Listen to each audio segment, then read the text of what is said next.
नमस्ते बच्चों, BA first year की क्लास में आपका स्वागत है। बीए फर्स्ट ईयर के फर्स्ट पेपर में हम लोग प्रेमचंद की कहानी मंत्र पर कई दिनों से चर्चा कर रहे हैं। 3 भाग हम लोग उसके गद्यांशों पर निपटा चुके हैं, कंप्लीट कर चुके हैं। मंत्र कहानी एक सामाजिक कहानी, उपदेशात्मक कहानी है, हृदय परिवर्तन की कहानी है।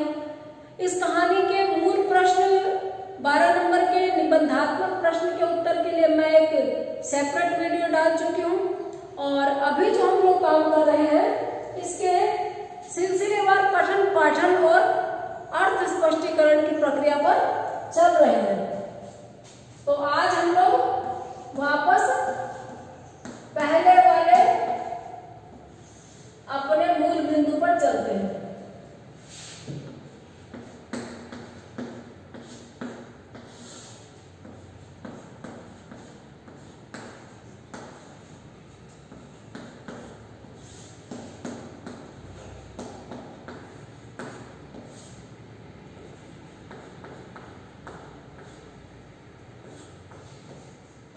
महत्वपूर्ण गद्यांश भाग 4।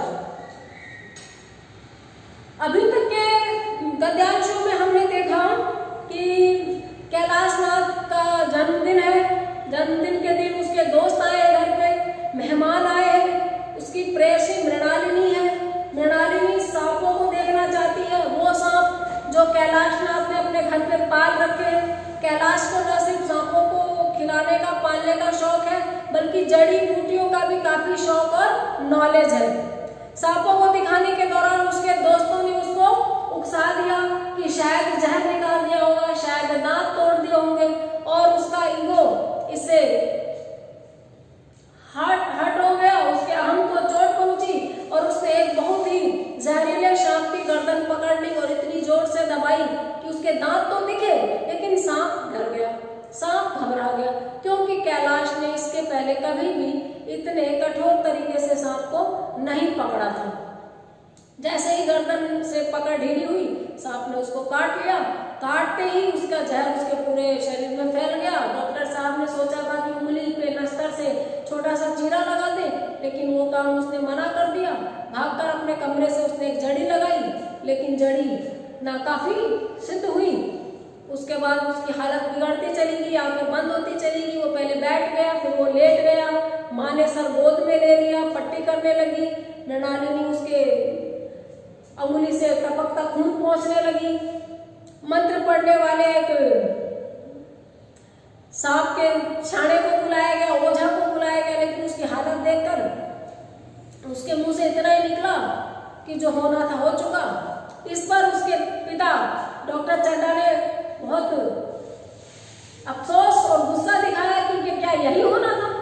होना तो ये था कि ये घोड़ी चढ़ता, दूल्हा बनता, इसका घर बसता, इसकी होने वाली पत्नी जितने सपनों को लेकर जी रही है वो पूरे होते, हम इसके शादी का आनंद उठाते, लेकिन उल्टा हो गया।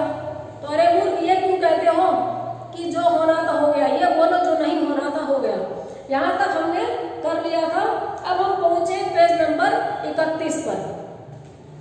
वही हरा भरा मैदान था, वही सुनहरी चांदनी एक निशब्द संगीत की भांति प्रकृति पर छाई हुई थी। वही मित्र समाज था, वही मनोरंजन के साधन थे, मगर वहाँ हास्य की ध्वनि थी। जहाँ हास्य की ध्वनि थी वहाँ करुण क्रंदन और अश्रु प्रवाह था। जब सांप नहीं काटा था तो यही हरा भरा मैदान, यहीं पे पंडाल लगे थे, यही भोजन परोसा जा रहा था, यही आमोद प्रमोद के कार्यक्रम हो रहे थे, गीत संगीत चल रहा था। और देखिए एक घटना ने सारे परिदृश्य को बदल दिया। मैदान वही है, प्रकृति वही है, फूल पत्ते वही है, चांदनी वही है, लेकिन समा बदल गया है। करुण क्रंदन चल रहा है। जहाँ आमोद प्रमोद हो रहा था, जहाँ हंसी मजाक हो रहे थे, वहां सब के गले रुंध गए हैं। शहर से कई मील दूर एक छोटे से घर में एक बूढ़ा और बुढ़िया अंगीठी के सामने बैठे जाड़े की रात काट रहे थे। बूढ़ा नारियल पीता था और बीच बीच में खांसता था। बुढ़िया दोनों घुटनियों में सिर डाले आग की ओर ताक रही थी। एक मिट्टी के तेल की कुप्पी ताक पर जल रही थी। घर में न चारपाई थी न बिछौना। एक किनारे थोड़ी सी पुआल पड़ी हुई थी। किसी कोठरी में एक चूल्हा था। बुढ़िया दिन भर उपले और सूखी लकड़ियां बटोरती थी। उन्हें न किसी ने रोते देखा न हंसते। उनका सारा समय जीवित रहने में कट जाता था। मौत द्वार पर खड़ी थी, रोने या हंसने की कहाँ फुर्सत। बुढ़िया ने पूछा, कल के लिए सन तो है नहीं, काम क्या करोगे? कहानी में दृश्य परिवर्तन हो रहा है। पहले दृश्य में एक बूढ़ा था, वो अपने मृतप्राय बच्चे को लेकर डॉक्टर चड्डा के यहाँ गया है। डॉक्टर चड्डा खेलने जा रहे थे, गिड़गिड़ाने पे भी बच्चे की तरफ नहीं देखा। डॉक्टर चड्डा की गाड़ी निकलने तक बूढ़ा अपने बेटे की पालकी लेके वहीं खड़ा रहा।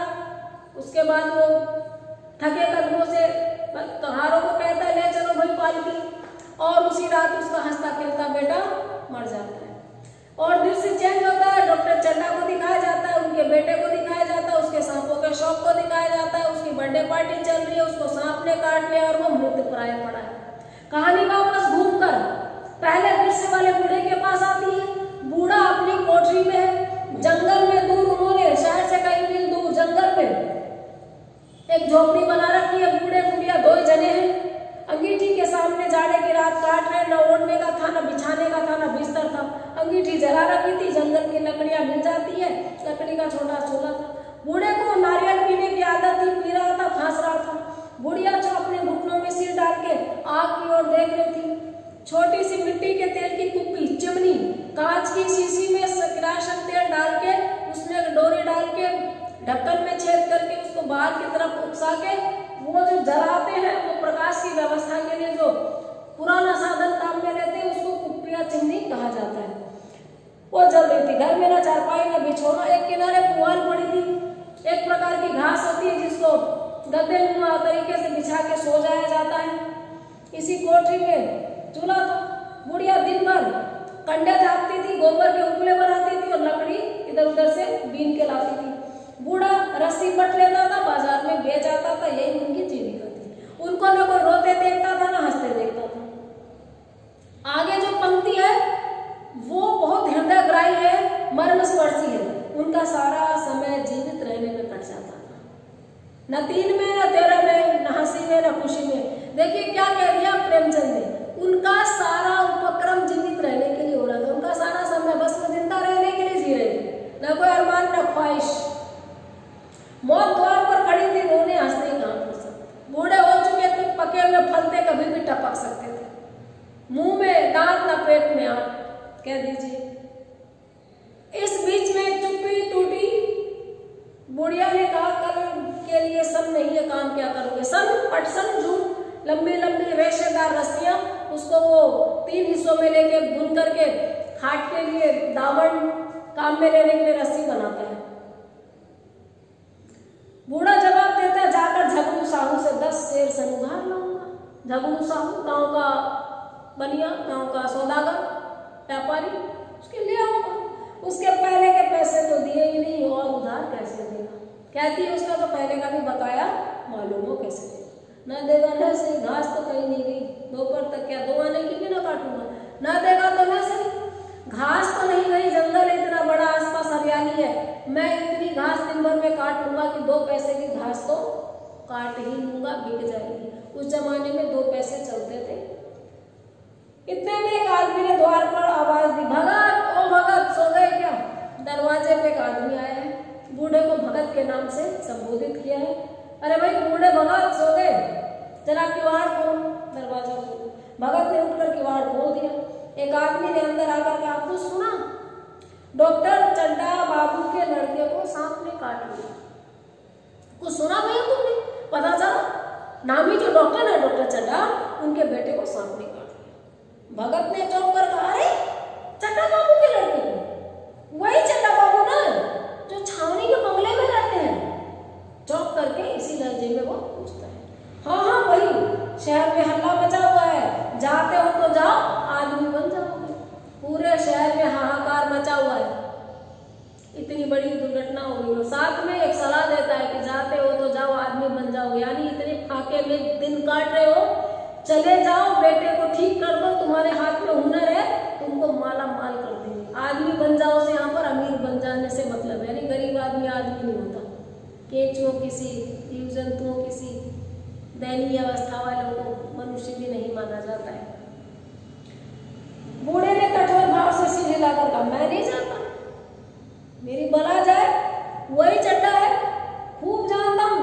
भैया लेकर उन्हीं के पास गया था, खेलने जा रहे थे, पैरों पर गिर पड़ा कि एक नजर देख लीजिए, मगर सीधे मुंह से बात तक नहीं।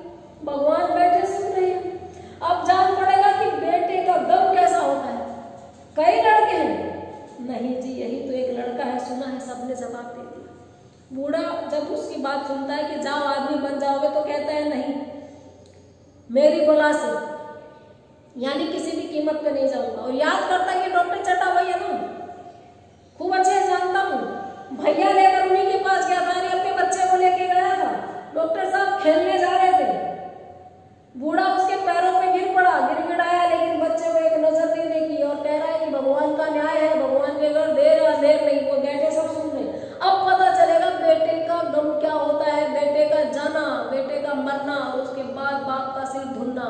अब देखेंगे। और कई लड़के हैं क्या फिर पूछते हैं, ये कहता है नहीं नहीं बस एक ही लड़का था। भगवान बड़ा कारसाज है। उस वक्त मेरी आंख से आंसू निकल पड़े थे पर उन्हें तनिक भी दया न आई थी। मैं तो उनके द्वार पर होता तो भी बात न पूछता। तो न जाओगे, हमने जो सुना था सो कह दिया।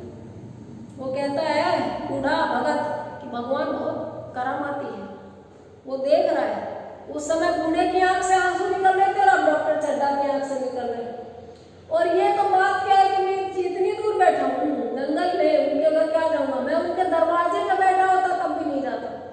मैं क्या बोले हम नहीं करेंगे। बूढ़ा कहता है कि वो उसके घर के पास में रहता होता तो नहीं जाता। लास्ट बार पूछता तो नहीं जाओगे, हमने तो जो सुना वो बता दिया। अच्छा किया, कलेजा ठंडा हो गया, आंखें ठंडी हो गई, लड़का भी ठंडा हो गया होगा। तुम जाओ, आज चैन की नींद सोऊंगा, जरा तंबाकू ले ले, एक चिलम और पीऊंगा, अब मालूम होगा लाला को, सारी सहाबी निकल जाएगी, हमारा क्या बिगड़ा। लड़के के मर जाने से कुछ राज तो नहीं चला गया, जहाँ 6 बच्चे गए थे वहाँ एक और चला गया, तुम्हारा तो राज शुरू हो जाएगा। उसी के वास्ते सबका गला दबा दबा कर जोड़ा था ना, हम क्या करोगे। एक बार देखने जाऊंगा पर कुछ दिन बाद मिजाज का हाल पूछूंगा। बहुत ही कड़वी सच्चाई व्यक्त की है, बूढ़े के मन की पीड़ा व्यक्त हुई है। बूढ़ा कठोर नहीं है, लेकिन जो कठोरता उसने जीवन की देखी है, उस कठोरता ने उसके मुंह से ये वचन कहलवाए हैं। बूढ़ा कहता बहुत अच्छा किया, उसको बता दिया, कलेजा ठंडा हो गया, सुन के मजा आ गया, आनंद आया है, आंखें ठंडी हो गई, यानी जी खुश हो गया, और अब तो लड़का भी ठंडा हो गया होगा। ये तंज है कि लड़का भी मर गया होगा और आज खूब बढ़िया से नींद आएगी, बक्का पूरा हुआ। बुढ़िया को कहता है जैसे हम कहते हैं चलो भाई चाय बना लो, इस बात पे मीठा मुंह कर लो, वैसे कहता जला थोड़ा एक तंबाकू और दे, आज एक चिलम और पीऊंगा, अब मालूम होगा लाला को। सारी सहाबी निकल जाएगी, सारी नवाबी निकल जाएगी, और बूढ़ों का क्या है, गरीबों का क्या है, 6 मरे वहां एक और मर गया, इनके साथ भी तो एक ही था, कोई एक भी टपक गया। तुम्हारे तो सारा राजपाटी सुना हो गया, और एक लड़के के लिए ना सबका गला दबाते थे, एक लड़के के लिए ना इतनी अकड़ में ये पैसे कमा के डॉक्टर का रुतबा लिए घूमते थे। अब क्या करोगे। और फिर कुटिलता के साथ कहता है एक बार देखने जरूर जाएगा बूढ़ा उसको, लेकिन जाएगा कुछ दिन बाद और मिजाज पूछने जाएगा कि कहिए डॉक्टर चड्डा अब कैसा फील हो रहा है, आपका बेटा नहीं है। बुढ़िया ने कहा इतनी रात गए चाड़े पाले में कौन जाएगा। एक लाइन बुढ़िया ने भी बोली है कि एक तो इतनी दूर है और इतनी ठंड है और इतनी रात है, कौन जाएगा चाड़े। बुढ़िया की बात को ये यस करता कहता है अरे दोपहर ही होता तो भी मैं न जाता, सवारी दरवाजे पर लेने आती तो भी न जाता, भूल नहीं गया हूँ, पन्ना की सूरत आंखों में फिर रही है, इस निर्दयी ने उसे एक नजर देखा तक नहीं। क्या मरना जानता था कि मरना बचेगा, खूब जानता था। चड्डा भगवान नहीं थे कि उनके एक निगाह देख लेने से अमृत बरस जाता, नहीं, खाली मन की दौड़ थी। अब किसी दिन जाऊंगा और कहूंगा क्यों साहब ये क्या रंग है, दुनिया बुरा कहेगी कोई परवाह नहीं, छोटे आदमी में तो सब ऐब है, बड़ों में कोई ऐब नहीं होता, देवता होते हैं। कमाल की पंक्तियां हैं ये, कमाल व्यक्त किया है प्रेमचंद ने। सब कहे जाने वाले लोगों पर, सफेद पोश लोगों पर, दया की मूर्ति बने हुए कठोरता के असली प्रतिबिंबों पर बहुत करारा व्यंग किया है कि बूढ़ा कहता है कि अरे रात क्या दोपहर में भी नहीं जाता, सवारी दरवाजे पे लेने आती तब नहीं जाता, क्योंकि बूढ़ा भूला नहीं है, अपने बेटे की शकल उसकी आंखों में घूम रही है।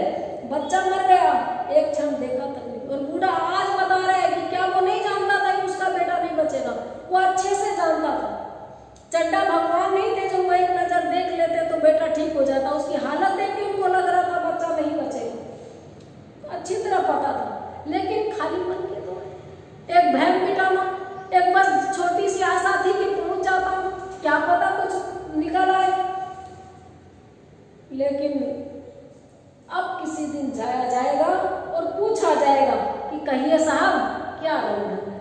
डॉक्टर चड्डा का हाल एक दिन पूछने बूढ़ा जरूर जाएगा, और वो कहता है कि इसलिए दुनिया बुरा कहेगी, लोग मजाक बनाएंगे, लोग बोलेंगे कितना कमीना आदमी है, कितना गिरा हुआ इंसान है, किसी का जवान बेटा मर गया और ये मजाक बना रहा है।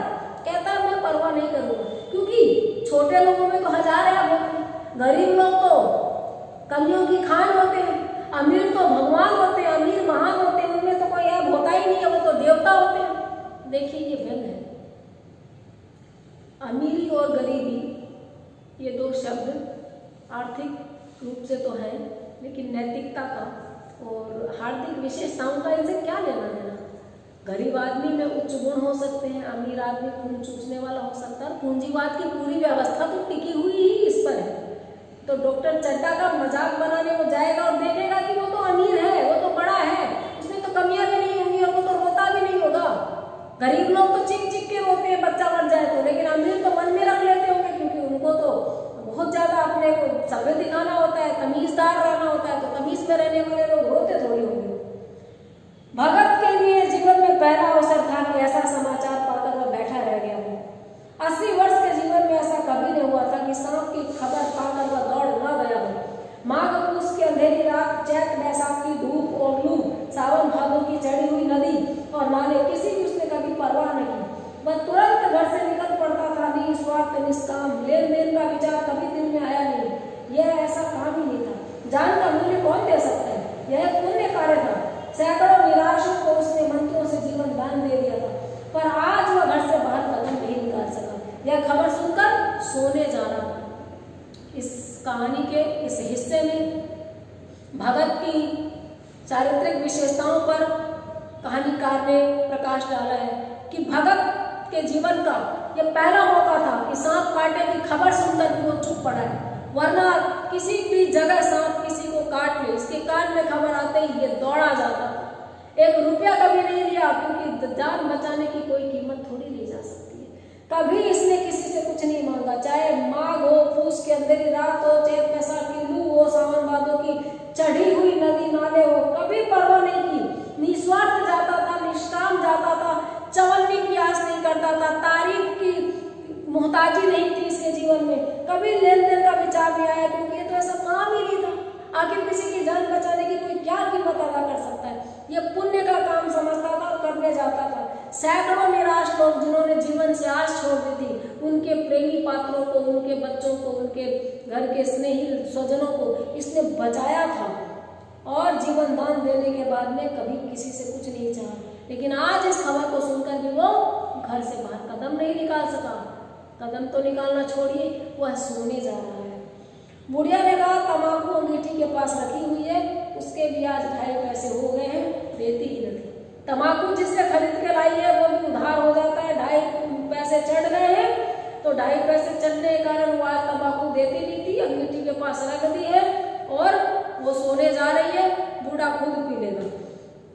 बुढ़िया यह कहकर लेटी, बूढ़े ने कुप्पी बुझाई, कुछ देर खड़ा रहा, फिर बैठ गया, अंत को लेट गया, पर यह खबर उसके हृदय पर बोझे की भांति रखी हुई थी। उसे मालूम हो रहा था उसकी कोई चीज खो गई है, जैसे सारे कपड़े गीले हो गए हैं या पैरों में कीचड़ लगा हुआ है, जैसे कोई उसके मन में बैठा हुआ उसे घर से निकलने के लिए कुरेद रहा है। बुढ़िया जरा देर में खर्राटे लेने लगी। बूढ़े बातें करते करते सोते हैं और जरा सा खटका होते ही जागते हैं। तब भगत उठा, अपनी लकड़ी उठा ली और धीरे से किवाड़ खोले। बुढ़िया लेट गई है कहते हुए कि भाई तुम पी लेना, और उसके बाद में बूढ़े ने भी चिमनी बंद कर दी और फिर बैठ गए। अंत में वो लेट गया। पर आज